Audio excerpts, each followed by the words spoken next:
Welcome back to Only Talk Sports. We talk sports every single day, or at least we try to. I'm your host, Jeffrey. Subscribe to the channel if you like sports content. Hit that notification bell so you never miss another video. We just passed 370 subs and now 380 subs. Thank you guys so much from the bottom of my heart, and I hope I continue to make great content you guys will enjoy in the future. Now, the Week 18 AP Top 25 polls out in college basketball, and I know at this part of the season, the AP Top 25 really doesn't matter that much, because what matters more is seeding for the conference tournaments and the NCAA tournament. But I'm still going to look at the rankings this week, and looking at the rankings still gives you a pretty good idea about where these teams are going to be seeded in March Madness. Now, Houston is still the number one team. They did their job this past week. They beat Wichita State, and they got a huge win at Memphis. That was a great game for the Houston Cougars to beat Penny Hardaway's team. And overall, Houston has looked like one of the best teams in college basketball, and Kelvin Sampson has a team that he should be proud of, and they could be a team that goes really far in March Madness. UCLA has moved up to number 2. They've leapfrogged Kansas, and they won over Arizona State, and they won against Arizona this past week. And overall, UCLA is a team that's rolling right now. They've avoided a lot of bad losses in Pac-12 play. And UCLA is a team that if Mick Cronin can continue to get them to be playing hard defense, and they're still doing really good on the offensive end like they have, UCLA could be a really dangerous team, and they have a great chance to win the Pac-12 tournament. Kansas is at number 3, and they did lose at Texas this past week, and that was a game that they did not perform really well, even though Texas is a tough place to play. But they still got to win over Texas Tech this past week as well. And overall, Bill Self, he's a Hall of Fame coach, and he has the Jayhawks playing great basketball. They still have been a bit inconsistent, but they should be a 1 seed for the NCAA tournament, and they're still worthy of being ranked in the top 5 right now. Alabama's at number 4, and they won against Auburn, and they lost at Texas A&M this past week. Alabama's a team that's really talented, and Brandon Miller is probably the best freshman in college basketball, but the Crimson Tide have been slipping a little bit as of late. They don't look like the same team that they were earlier in the year before the campus shooting happened and all the stuff that's entailed with that. But Alabama's still a really talented team, and if they can get their head right as a team, then Alabama still could be a team that can win the SEC tournament and possibly go far in March Madness. Purdue's at number 5, and they won at Wisconsin, and they won against Illinois this past week. Purdue's another team like Alabama that just doesn't look like they're playing as well as of late. They only beat Wisconsin on the road by 2, and yes, Wisconsin is a tough place to play, but outside of Zach Edey, Purdue's freshman guards are really struggling, but Matt Painter is a great coach, and I'm sure that he'll get the Boilermakers back on the right track before the NCAA tournament, but Purdue's going to have to play better if they want to avoid an early upset in March Madness. Marquette's at number 6, and they won at Butler, and they won against St. John's this past week, and Marquette has separated themselves as the best team in the Big East by far. Shaka Smart has Marquette playing great offense and great defense, something that most of his teams at VCU and Texas did not have, where they were much better on the defensive side of the ball. But Marquette is a great offensive team as well, all because of Tyler Kolek. And if Marquette continues to play at a high level, then they could be a sleeper team to go really far in the NCAA tournament. Texas is at number 7, and they lost at TCU, but they won against Kansas this past week. And this goes to show you how tough the Big 12 Conference is when you can lose a game like the TCU one and still move up 2 spots because you got a big one over Kansas. And Texas, they fell just short of winning the Big 12 regular season title. They were 1 game back of the Kansas Jayhawks, but Texas still had a season to be proud of, and Rodney Terry did a great job keeping the Texas team together after the firing of Chris Beard.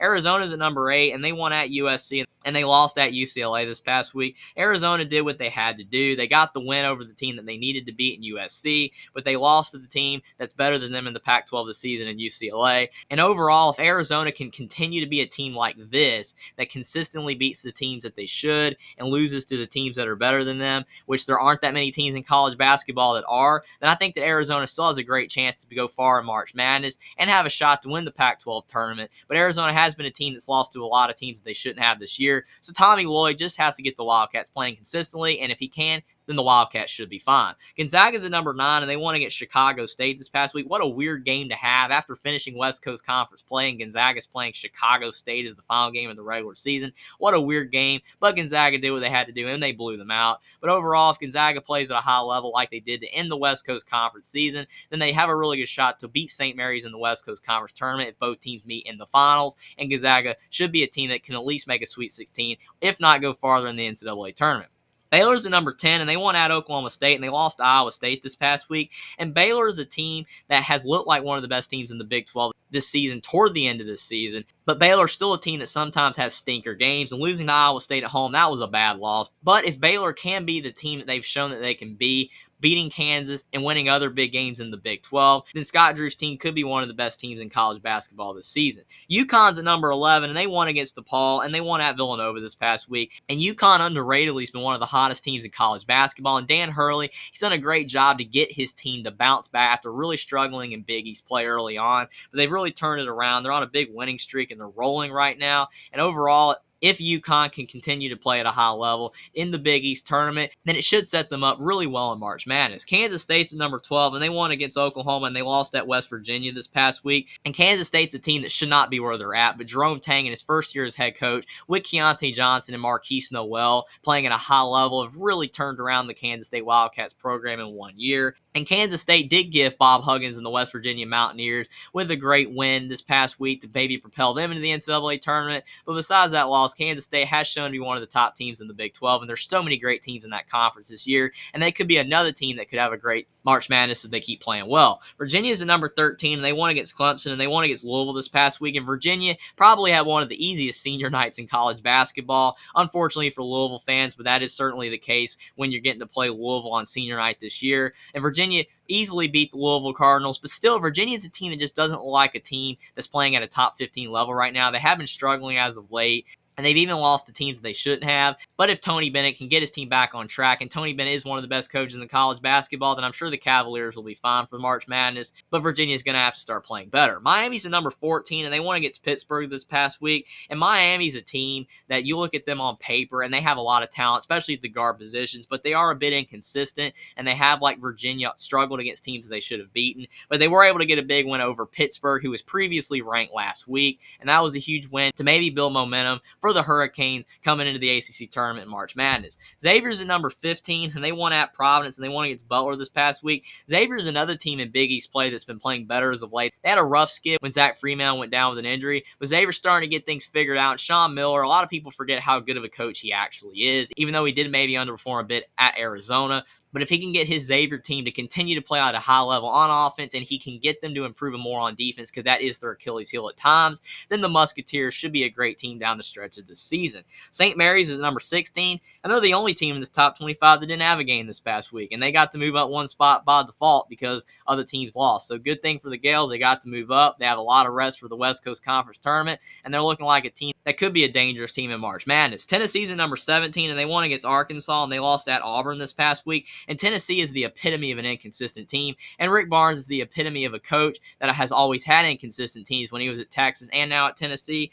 And nothing shows that more than this past week, getting a big win over Arkansas, but they could not win at Auburn, even though the Auburn Tigers with Bruce Pearl at head coach are a solid team. But overall, if you look at Tennessee, they have the talent to get the job done in March Madness and in the SEC tournament. But if they can't play at a high level consistently, then the Tennessee Volunteers will lose early again in the NCAA tournament, and they'll have a short March Madness. Texas A&M's at number 18, and they won at Ole Miss, and they won against Alabama this past week. And Texas A&M's been one of the biggest surprise teams this year. Texas A&M is the second best conference record in the SEC, and they're a number 2 seed in the SEC tournament. Buzz Williams has a team to be proud of. He's got the Aggies playing really well on defense, and they're playing really well on offense as of late. And overall, if Texas A&M can play like they did against Alabama more consistently, then the Aggies could be a team that can win the SEC tournament and have a really good March Madness. Indiana's at number 19, and they lost to Iowa, but they did get a win over Michigan in overtime this past week. And Indiana's a team that has been a little inconsistent down the stretch, only winning 3 of their last 6 games. But before that, the Hoosiers were on a roll. That was a really tough loss to Iowa, and they got shellacked in that game. But then Iowa turned around and lost to Nebraska themselves. So that goes to show you what the life and times are in the Big Ten. But Indiana, to be able to get the win against Michigan on senior night with Trace Jackson Davis, that was a huge win for Indiana and could potentially give them momentum in the Big Ten tournament, where they're going to be a number 3 seed. And if they can continue to get more of their roster playing well, even though Xavier Johnson will not be returning this season for the Hoosiers, he might be returning next year, then Indiana could be a team that could go far in March Madness. San Diego State's at number 20, and they lost at Boise State, and they won against Wyoming. And San Diego State was on a roll in the Mountain West, but they finally dropped the game at Boise State, which is nothing to be ashamed of because the Broncos are a really solid team in their own right. But San Diego State was able to bounce back and get a win over the Wyoming Cowboys on their senior night. And San Diego State has been the best team in the Mountain West this year, and they had the potential to possibly be the team that goes the farthest out of that conference in March Madness. Duke's at number 21. They entered the top 25 this week, and they won against NC State, and they won at UNC this past week. Duke swept their rivals. They won 6 games in a row, and right now, if you're a Duke Blue Devils fan, you're probably really happy right now, and you should be, because Duke's playing really well. The five-star freshmen on their team are starting to play really well. They're getting healthy, and John Shire has a team that's now playing lockdown defense. They're getting better on the offensive end, and if Duke continues to play well down the stretch of the season in the ACC tournament, then they could be a sleeper team to be dangerous in March Madness. TCU's at number 22, and they won against Texas. They lost at Oklahoma this past week. And TCU, they've been playing much better basketball as of late, but that was a horrible performance at Oklahoma, even though the Sooners have been a tough team to beat at home. But they were able to get a win over the Texas Longhorns on their own floor. And TCU, they are healthy now. Mike Miles, he's been back off of his injury, and he's playing very well. But TCU is going to have to start playing like the team that they were earlier on in the season before Mike Miles' injury if the Horned Frogs want to be a dangerous team down the stretch of the season. Kentucky's at number 23. They do not move down, even though they lost to Vanderbilt this past week on their senior night. That was a tough loss for the Wildcats, and probably a game they should have won. But they were able to bounce back and win at Arkansas and spoil the Razorbacks senior night. And Kentucky's a team that they have a lot of talent. They're not as talented as some of John Calipari's teams in the past, but they still have a good team. And if John Calipari can get other players besides Oscar Tshiebwe to step up, kind of like Antonio Reeves, who had 37 points against Arkansas, to start playing at a high level, then Kentucky could still be a really good team down the stretch of the season. Creighton's at number 24, and they won against Georgetown. They won at DePaul this past week, and they re-entered the top 25 this week after getting knocked out of the poll last week. And Creighton's a team that on paper, when healthy, looks like a top 15 team. And when they're playing at a high level, they are a top 15 kind of team. But still, Creighton has been a bit inconsistent down the stretch of the season. And they were able to get 2 wins at the end of the regular season against the 2 teams at the bottom of the Big East. But if Creighton can use these 2 wins and be able to propel themselves far in the Big East tournament, then Creighton could build up a lot of momentum and be able to regain that top 15 form to be a dangerous team in the NCAA tournament. Missouri's at number 25, and they won at LSU, and they won against Ole Miss this past week. And a lot of people are probably wondering why Missouri has only 8 losses, and they're in the SEC, and they're only ranked at number 25th entering the poll this week, and that's because Missouri just does not have a lot of top-end wins. Missouri is a good team, and Dennis Gates, he has a team that's definitely overperformed expectations in his first season, and Missouri fans should definitely be proud of what Dennis Gates has done. And Missouri, while now being worthy of being ranked in the top 25, like I said, they just don't have a lot of big top-end wins. But overall, Missouri is a solid team that is in the upper echelon of the SEC, and they could do some special things down the stretch of the season. And the teams that dropped from the top 25 rankings this past week, Providence, Maryland, and Pittsburgh, all losing tough games this past week, but overall still all NCAA tournament teams that are really talented and could move back into the top 25 in next week's poll if they can get some wins in their conference tournaments this week. But the teams that are in the other team votes, you've got Oral Roberts, you've got Florida Atlantic, Utah State, Providence, Iowa State, Northwestern, West Virginia, Toledo, Pittsburgh, Charleston, Michigan State, Virginia Commonwealth, Boise State, Iowa, USC, Vanderbilt, Memphis, Maryland, Arkansas, Drake, and North Texas. And all these teams that are in the Power 5 conferences, even though they're not in the top 25 right now, should be teams that are going to make the NCAA tournament for the most part. And the smaller conference teams, if they can win their conference tournaments, they should be in March Madness.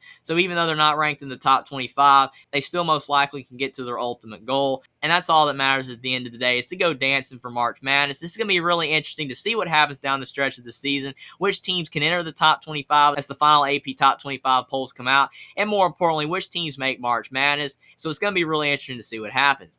Comment down below what you think about the Week 18 AP Top 25 poll in college basketball, and if you think the teams are ranked where they should be, and which teams you think have a really good shot to make March Madness. Subscribe to the channel if you like sports content. Like this video down below. Follow me on Twitter as well, and I will see you next time.